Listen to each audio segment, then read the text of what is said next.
Hello everyone, welcome to Learn with Yasmin. আজি ভিডিঅ'ত আমি পঢ়িম ক্লাছ 12 বায়োলজিৰ চেপ্টাৰ 13 জীৱ আৰু আবাদী চেপ্টাৰৰ আমি পাঠভিত্তিক প্ৰশ্নোত্তৰ আজিৰ ভিডিঅ'ত আলোচনা কৰিম।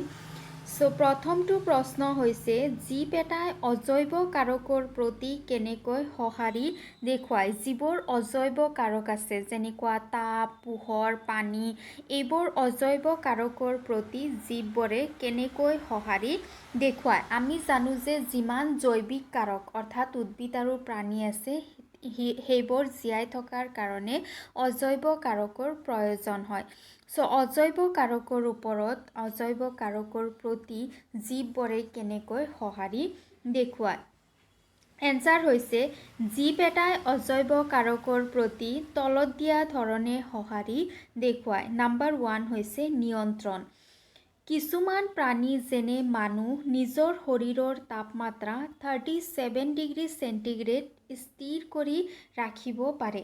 তাৰমানে মানুহৰ শৰীৰৰ যিটো এপ্ৰক্সিমেট তাপমাত্ৰা সেইটো হৈছে কিমান 37 ডিগ্ৰী চেণ্টিগ্ৰেড আৰু মানুহে এইটো তাপমাত্ৰা স্থিৰ কৰি ৰাখিব পাৰে। যদি বাহিৰৰ তাপমাত্ৰা 50 ডিগ্ৰী চেণ্টিগ্ৰেডো হয় সেইবুলি মানুহৰ ভিতৰৰ তাপমাত্ৰা কিন্তু সেইমতে বাঢ়ি নাযায় বা বাহিৰৰ টেম্পাৰেচাৰ যদি 10 ডিগ্ৰী চেণ্টিগ্ৰেড 5 ডিগ্ৰী চেণ্টিগ্ৰেড হয় সেইমতে কিন্তু মানুহৰ শৰীৰৰ ভিতৰৰ যি উষ্ণতা আছে সেই উষ্ণতা তেনেকৈ কমি নাযায়। সো মানুহৰ শৰীৰৰ যি তাপমাত্ৰা আছে সেই তাপমাত্ৰা শৰীৰে স্থিৰ কৰি ৰাখিব পাৰে। গ্ৰীষ্মকালত যেতিয়া বাহিৰৰ তাপমান শৰীৰৰ ভিতৰৰ তাপমানতকৈ অধিক থাকে তেতিয়া আমাৰ শৰীৰে ঘাম নিঃসৰণ কৰি আভ্যন্তৰীণ উষ্ণতা কমাই ৰাখে। এতিয়া শৰীৰে যে এইটো স্থিৰ কৰি ৰাখিব পাৰে তাপমান, সেইটো কেনেকৈ স্থিৰ কৰি ৰাখিব পাৰে। সো আমাৰ ক্ষেত্ৰত কি হয় যে যেতিয়া বাহিৰৰ উষ্ণতা বৃদ্ধি পায়, পৰিৱেশৰ উষ্ণতা টেম্পাৰেচাৰ বৃদ্ধি পায়, তেতিয়া আমাৰ শৰীৰ ঘামিবলৈ ধৰে। গৰমৰ দিনত আমি সকলোৱে ঘামো। যেতিয়া আমি ঘামো তেতিয়া আমাৰ শৰীৰৰ পৰা পানী ওলাই পেলাই আমাৰ শৰীৰৰ যি উষ্ণতা আছে সেই উষ্ণতা কমাই ৰাখে, অৰ্থাৎ এটা ভাৰসাম্যতা বজাই ৰাখে যাতে 37 ডিগ্ৰী চেণ্টিগ্ৰেডতকৈ বেছি হ'ব নোৱাৰে। শীতকালি তাপমান যেতিয়া কম হয় বাহিৰৰ তেতিয়া আমাৰ শৰীৰ কঁপিবলৈ আৰম্ভ কৰে আৰু এইটো এটা ব্যায়াম যিয়ে শৰীৰৰ উত্তাপ বঢ়োৱাত সহায় কৰে। সো ঠাণ্ডাৰ দিনত উষ্ণতা বহুত কম হয়, সেইটো সময়ত আমাৰ শৰীৰৰ উষ্ণতা কমি যাব লাগিছিলে। কিয় নকমে? কাৰণ আমি ঠাণ্ডাৰ দিনত শিভাৰিং কৰোঁ, ৰাইট? আমি ঠাণ্ডাৰ দিনত কঁপি থাকোঁ, আমাৰ গুজবাম হয় শৰীৰত, যাৰ কাৰণে যেতিয়া গুজবাম বা শিভাৰিং হয় শৰীৰত সেইটো এক প্ৰকাৰৰ এক্সাৰচাইজ হয় আৰু যেতিয়া আমি এক্সাৰচাইজ কৰোঁ তেতিয়া আমাৰ শৰীৰৰ টেম্পাৰেচাৰ বৃদ্ধি পায়। সো আমাৰ শৰীৰে নিজে নিজে এনেদৰে ব্যায়াম কৰে, এক্সাৰচাইজ কৰে, কৰি পেলাই উষ্ণতা বৃদ্ধি কৰি ভাৰসাম্যতা ৰক্ষা কৰে। তাৰপিছত নাম্বাৰ 2 হৈছে অনুৰূপকৰণ।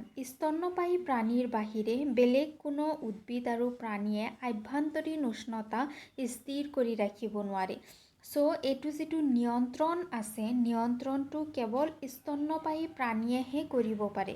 বেলেগ কোনো ধৰণৰ প্ৰাণী, সৰীসৃপ, উভচৰ এইবোৰ প্ৰাণীয়ে নোৱাৰে।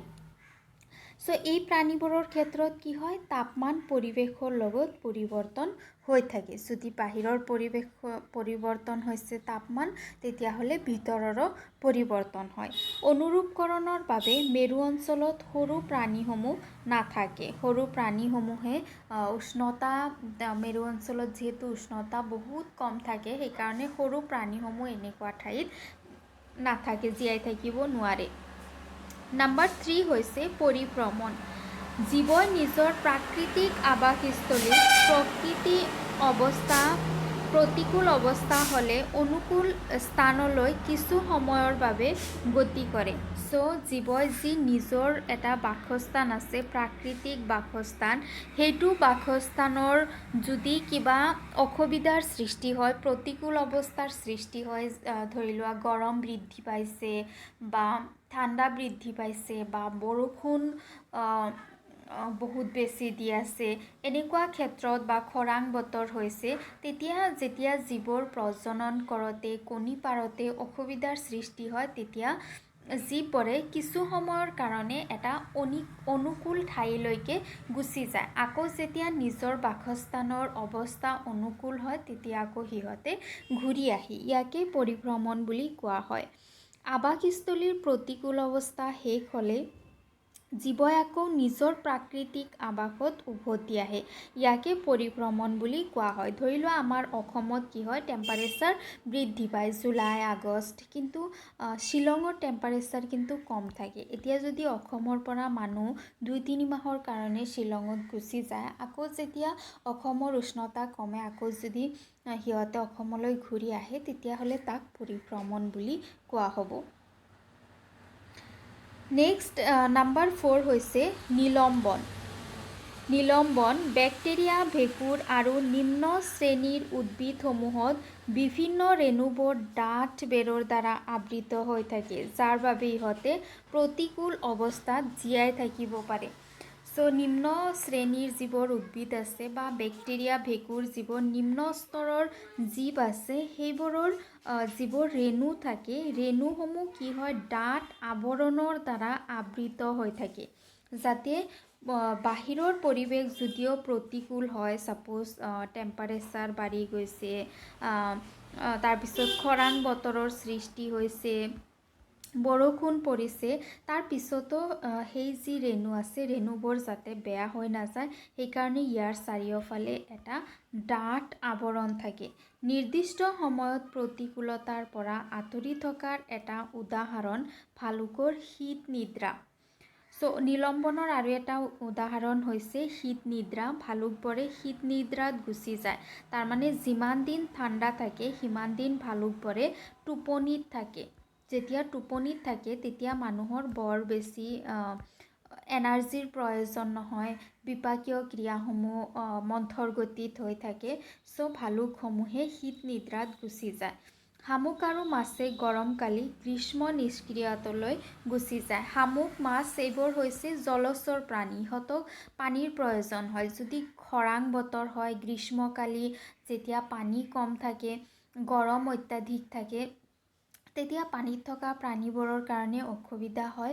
সেইকাৰণে এই গৰমৰ সময়ছোৱাত এই প্ৰাণীসমূহ নিষ্ক্ৰিয় অৱস্থাত থাকে, ইনএক্টিভ অৱস্থাত থাকে। ইহঁতৰ বিপাকীয় ক্ৰিয়া যেনেকুৱা শ্বসন, ৰেচন, পাচন এইবোৰ সিহঁতে বন্ধ কৰি ৰাখে বা বহুত মন্থৰ গতিত চলাই ৰাখে, যাতে ইহঁতৰ শৰীৰৰ এনাৰ্জি শেষ হৈ নাযায়, ইহঁতৰ শৰীৰটোক যাতে ইহঁতে সুস্থ কৰি ৰাখিব পাৰে।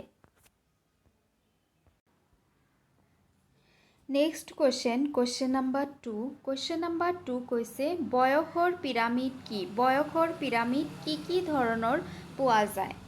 এনচাৰ হৈছে এক নিৰ্দিষ্ট সময়ত আবাদীত বিভিন্ন বয়সৰ ব্যক্তি বসবাস কৰে আৰু এই বয়সৰ বিস্তাৰক কাগজত বিন্দুৰে স্থাপন কৰিলে পিৰামিড গঢ় লৈ উঠে, ইয়াকে বয়সৰ পিৰামিড বুলি কোৱা হয়। এটা আবাদীত বিভিন্ন বয়সৰ জীৱ থাকিব পাৰে, যেনেকুৱা মানুহৰ ক্ষেত্ৰত তোমাৰ আজি জন্ম হোৱা ব্যক্তিৰ পৰা ষ্টাৰ্ট কৰি 100 বছৰ, 90 ইয়াৰ্ছ, 80 ইয়াৰ্ছ, এনেকুৱা ধৰণৰ বিভিন্ন বয়সৰ ব্যক্তি এটা আবাদীত বসবাস কৰিব পাৰে। আৰু যদি তুমি সেই বয়সসমূহ লৈ পেলাই যদি ইয়াক এটা চিত্ৰ অঁকা, এটা গ্ৰাফ অংকন কৰা, তেতিয়াহ'লে সেইটো দেখিবলৈ পিৰামিডৰ দৰে হয় আৰু ইয়াকে বয়সৰ পিৰামিড বুলি কোৱা হয়। বয়সৰ পিৰামিড তলত দিয়া 3 ধৰণৰ পোৱা যায়। নাম্বাৰ 1 হৈছে বিস্তাৰ। যেতিয়া আবাদী বৃদ্ধি অৱস্থাত থাকে, যেতিয়া আবাদী বৃদ্ধি হ'বলৈ থাকে, তেতিয়া পিৰামিডটো দেখিবলৈ এনেকুৱা ধৰণৰ হয়। ইয়াতে চোৱা, প্ৰজননৰ আগৰ অৱস্থা, তাৰমানে শৈশৱ কালৰ যি জনসংখ্যা সেইটো কি হৈছে ইয়াতে আটাইতকৈ বেছি আছে। তাৰপিছত প্ৰজনন কাল, এই দুটা হৈছে প্ৰজনন কালৰ সংখ্যা। তাৰপিছত হৈছে প্ৰজননৰ পৰৱৰ্তী অৱস্থা, বৃদ্ধকালৰ হৈছে ইমান মানুহ, তাৰমানে শৈশৱ কালৰ আটাইতকৈ বেছি, তাৰপিছত কৈশোৰ কালৰ, তাৰপিছত প্ৰজননৰ বৃদ্ধকালৰ আটাইতকৈ কম। সো এইটো কি হৈছে এটা পিৰামিড হৈছে, ৰাইট। সো এইটো হৈছে এটা বয়সৰ পিৰামিড। তাৰপিছত নাম্বাৰ 2 হৈছে সুস্থিৰ। যেতিয়া আবাদীৰ সংখ্যা সুস্থিৰ অৱস্থাত থাকে, সুস্থিৰ অৱস্থাত থাকে মানে কি ইয়াতে বৰ বেছি পাৰ্থক্য নাথাকে তিনিওটা ষ্টেজত।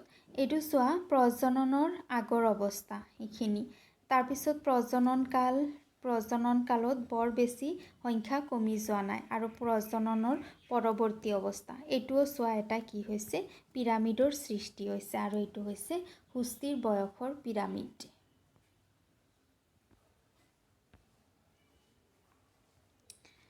ওকে, নেক্সট হৈছে অধগামী।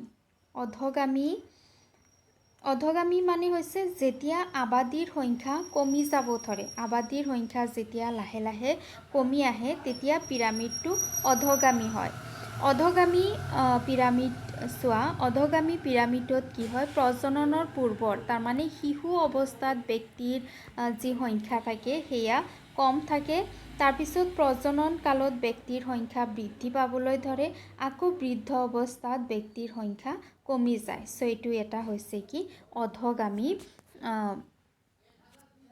পিৰামিড। তাৰপিছত নেক্সট কুৱেশ্যন হৈছে কুৱেশ্যন নাম্বাৰ 3, আবাদীৰ বৃদ্ধি বুলিলে কি বুজা? এনসাৰ হৈছে কিছুমান প্ৰজাতিৰ ক্ষেত্ৰত আবাদী পৰিৱৰ্তন হৈ থাকে। আবাদীৰ আকাৰ বৃদ্ধি হোৱাৰ ক্ষেত্ৰত ই তিনিটা কাৰকৰ ওপৰত নিৰ্ভৰশীল। সো কিছুমান প্ৰজাতিৰ যিবোৰ জীৱ আছে সেই জীৱসমূহৰ সংখ্যা কি হৈ থাকে পৰিৱৰ্তন হৈ থাকে। যদি জীৱৰ সংখ্যা পৰিৱৰ্তন হয় তাৰমানে আবাদীৰ যি আকাৰ আছে সেই আকাৰো পৰিৱৰ্তন হৈ থাকে, আৰু ই তিনিটা কাৰকৰ ওপৰত নিৰ্ভৰ কৰে। এটা হৈছে খাদ্যৰ পৰ্যাপ্ততা, যদি খাদ্যৰ পৰিমাণ বেছি থাকে তেতিয়াহ'লে আবাদী কি হ'ব এনেকুৱা গ্ৰাফত আবাদী কেৱল ওপৰৰ পিনে উঠিব। তাৰপিছত যদি পৰভক্ষীৰ প্ৰভাৱ হয় তেতিয়াহ'লে আবাদী কি হ'ব কমিবলৈ আৰম্ভ কৰিব, তেতিয়া গ্ৰাফ তলৰ পিনে আহিব।